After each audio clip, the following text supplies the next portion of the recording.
Thunkable app making tutorial. In this video, I will show you how to create an app with no coding in 2025 using Thunkable. So like and subscribe to follow along. Step 1. Go to thunkable.com and create a free account or log in. Step 2. Click on create new app or click new project and give your app a name.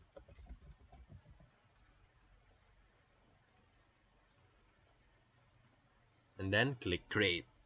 And then you will be taken to the drag and drop builder. So start by dragging or adding screens and elements like buttons, text, or images.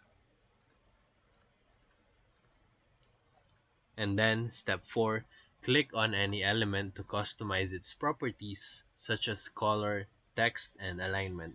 Step 5, open the blocks tab to add logic.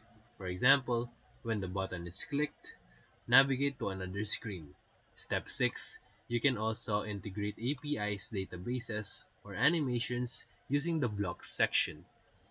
Step 7, preview your app using the Thunkable Live mobile app or web preview.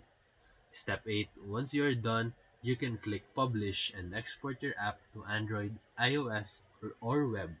And that's it. So if this video helped you, feel free to like and subscribe for more quick tutorials, reviews, and comparison videos. Thank you for watching.